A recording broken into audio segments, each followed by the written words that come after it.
ያንን መሰረት አድርጌ ምንድን ነው እየተሰራ ያለው ኢትዮጵያ ውስጥ የሚለውን ነገር ትንሽ ነገር ሳላሰልቻችሁ ብናገር ብዬ ስላሰብኩ ነው።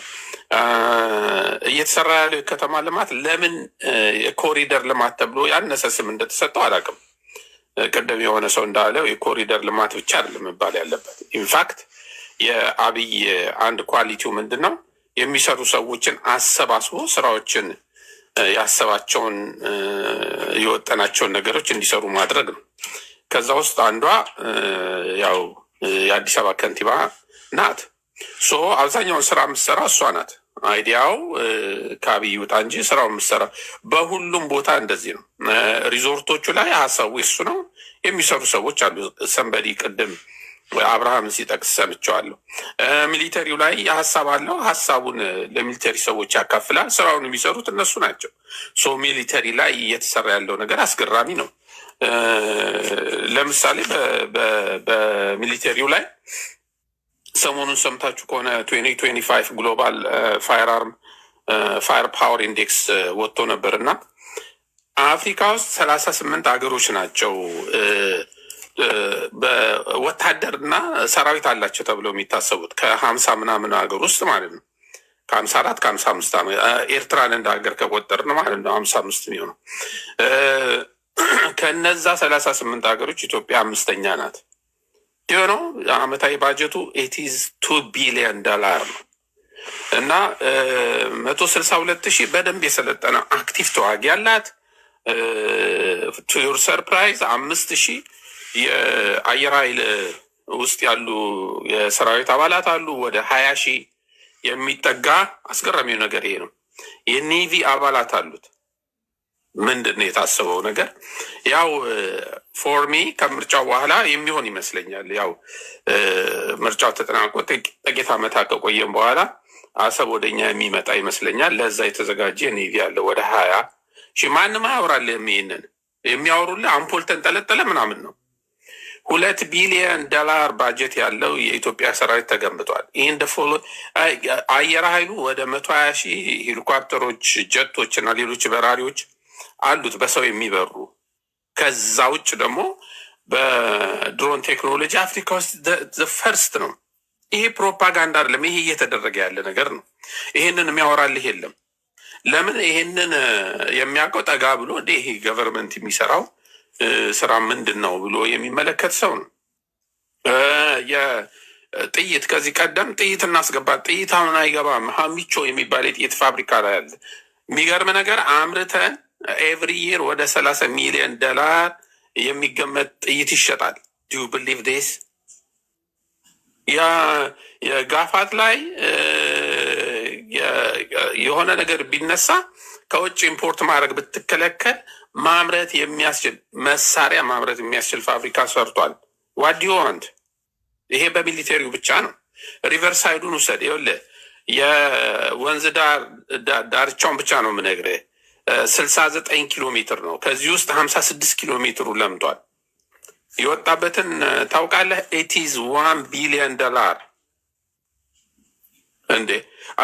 የአንድ ቦታ ብቻ አይደለም የሚሰራው። አሁን ጎልቶ የሚታየው ነገር ግን ፊት ለፊት ስለሆነ ይሄ የኮሪደር ልማት መብራቱ ምናምን ነው። ወንዝ ዳርቻው ብቻውን ነው እያልኩ ያለው። ወንዝ ዳርቻው ብቻውን $1 ቢሊዮን ነው። እንደውም ይሄ ከተማ ውስጥ ምናምን የተሰራው ኢትስ ኦንሊ $300 ሚሊዮን። ሰው የሚያወራው ስለሱ ነው። ዩሲ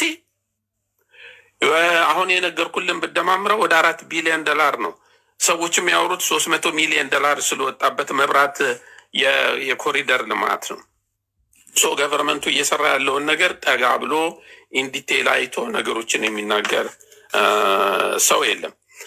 እንደው ቅድም ሽሜ ይሁን ሌላ ሰው ይሁን ይህን ነገር ስላለ ነው። ሰፋና ኢትዮላቭ አንድ መስመር ላይ እንዳሉ ይሰማኛል፣ ግን ትንሽ ሞሽን ላይ ልዩነት አለ። ወያኔ የምትሰራው ነገር በጣም ነው የሚያበሳጨው። ቲፒኤልኤፍም አልላትም እኔ ወያኔ ናት። ስለማትወደው ነው ወያኔ ምላት፣ ስሙ አሪፍ ስላልሆነ ሳይሆን ወያኔ ስትባል ኢንፎርማል ስሟ ስለሆነ አትወደውም። በሱ ነው ምጠራት። እሷ የምትሰራው ነገር ያበሳጫል ወይ? አዎ በጣም በጣም ያበሳጫል። ስለዚህ ሄደን ተንደርድረን አፍንጫ እንበላት እሱ የሚሆን ነገር አይደለም። በኢሞሽን በካልኩሌሽን መመራት ስለሚያስፈልግ ነው ትዕግስት ያለው እና እኔ የሚመስለኝ ነገር ትሬሾልዱ ገና ነው ማለት ጽዋው ገና አልሞላም። ጽዋው የሞላ ጊዜ ግን የሚነጣጠረው እኔ የሚመስለኝ ነው የምናገረው፣ የሚነጣጠረው ወያኔ ላይ አይደለም። ወያኔን ጉልበት የሆናት የወያኔ ሞተር የሆናት ሞተሩ ላይ ነው የምታነጣጥረው። ሞተሩ ደግሞ ሻቢያ ይባላል። ዩሲ አሁን እየተነጣጠረ ያለው እዛ ላይ ነው። ባይዘው ይቺ ምንም ዋጋ የላት እንደዚህ አትበሉ ያለ ሰንበድ ያለ ዋጋ የሌላት ናት። ለዛ ነው እሷ በተነኮሰች ቁጥር መንግስት በሙሉ ጉልበቱ ማሄደው መመጣጠን ስለሌለ ምንም መመጣጠን የለውም። ሽፍታንና መንግስትን ማወዳደር ተገቢ አይደለም። በአንድ ቃል ግን ምለው ነገር አለ። እኔ የምንም ሪዝን ይኑርህ፣ እውነተኛም ሪዝን ይኑርህ፣ ውሸትም የሆነ ሪዝን ይኑርህ፣ የፖለቲካል ሪዝን ጠመንጃ ይዘህ መንግስት መለወጥ ከዚህ በኋላ ኢትዮጵያ ውስጥ አትችልም። አይፈቅድልህም፣ ሲቹዌሽኑ ዘመኑም አይፈቅድልህም። ስለዚህ ጥያቄ ትክክል እንኳን ቢሆን ጥያቄውን ለመፍታት ጠመንጃ ካነሳ ጥያቄን ይዘህ ገደል ነው የምገባው። በቃ ገደል ነው። ምንም የምታመጣው ነገር አይኖርም። እና እኔ ጠመንጃ ይዘህ እንደገና ደግሞ ጠመንጃ የያዘን ለማበረታታት በየቦታው በጥሩ ምላስና በጥሩ ቅልጥፍና እየዞርክ ፕሮፓጋንዳ ብትረጭ የምታመጣው ነገር አይኖርም። ዘመኑ እንደዛ ስላልሆነ ወያኔ ምንም ሪዝን ይኑራት በጠመንጃ መጣለው ካለች ያው ሂሳቧን ታገኛለች። ለእኔ ግን ከምርጫው በኋላ የእሷና የአሰብ ጉዳይ አንድ ላይ ያልቃል ብዬ ነው ማስበው። በዛ መልኩ የሚጠናቀቅ ይመስለኛል። ከዛ ውጭ ግን ለወያኔ የሆነ ማሽሞንሞን ሰፋ መሰለኝ ትክክለኛው ስሙ ሰፋ የምን ማሽሞንሞን ነው እያለ ነው። ወያኔን ያሽሞንሞን የለም። ምክር ቤት ላይ አብይ አህመድ በትክክል ፊት ለፊት ነው የተናገረው። ተዉ እረፉ፣ ከተጀመረ በኋላ ለቅሶ አያዋጣም ብሏል። ይሄ ማሽሞንሞን አይደለም። ትሬሾልዱ እስኪሞላ ጽዋው እስኪሞላ ድረስ ይጠብቃቸዋል። ጽዋው ከሞላ ግን በልመና የሚቆም ነገር የለም። ማስጠንቀቂያ ነው የተሰጠው። አልተሽሞነሞኑ አሁን ቅድም እንደተነጋገር ነው ስብሰባ ሊደረግ ነው። አቴንሽኑ በሙሉ ስብሰባው ላይ ኢንተርናሽናል ነገር ላይ ነው። እሷ ተረስታለች። ሰምሃው ስሟ እንዲጠራ ፈልጋለች በስብሰባው አካባቢ። ለዛ ነው እየተኮሰች ያለችው። ለሱ ምላሽ መስጠት የሚያስፈልግ ኦፊሻል ምላሽ መስጠት አያስፈልግም። ወጣ ገባ ስትል ግን ምቹ ሁኔታ ሲገኝ እንደዛ አይነት ኩርኩም ቢጤ ነገር ጣል ማድረግ ተገቢ ነው። እሱም ተደርጓል ብዬ አስባለሁ። በተረፈ በእንትኑ ላይ ሌሎች ጥያቄዎች የሚጠይቅ ሰው ካለ ምላሾችን መስጠት እንችላለን። በቴክኖሎጂ ላይ፣ በመስኖ ላይ፣ በአግሪካልቸር ላይ እየተደረገ ያለው ነገር አሪፍ ነው። ለምንድን ነው አሁን ኢትዮጵያ ታዲያ ወጣ የአፍሪካ አንደኛ የማትሆነው በሁሉ ነገር ከተባለ ወርደን የነበረበት ዝቅታ በጣም ሩቅ ኔጌቲቭ ውስጥ ነው የነበር ነው። ገና ዜሮ ላይ እንኳን አልደረስንም። አሁን ዳትስ ዋይ የማይታየው በፍጥነት ከዛ ኔጌቲቭ ነገር ውስጥ እየወጣን ያለ ነው። ከዛ ወጥተን ወደ ከፍታው ላይ ስንደርስ ሁሉም ነገር ይታያል። ይሄን ጅማሮ እንዳይኮላሽ በዘረኞች ኢትዮጵያን በማይወዱ ባይዘወይ አብይ አህመድን የሚቃወሙና በየቦታው በተለያየ ስም ፕሮፓጋንዳ የሚነዙ ሰዎች ሪዝናቸውን ዝም ብላችሁ ብታዳምጡ ሞቲቫቸው ጥላቻ ነው። በጣም ነው የሚጠሉት። በሁለት ሪዝን ነው ብዬ ነው የማስበው እኔ። አንደኛ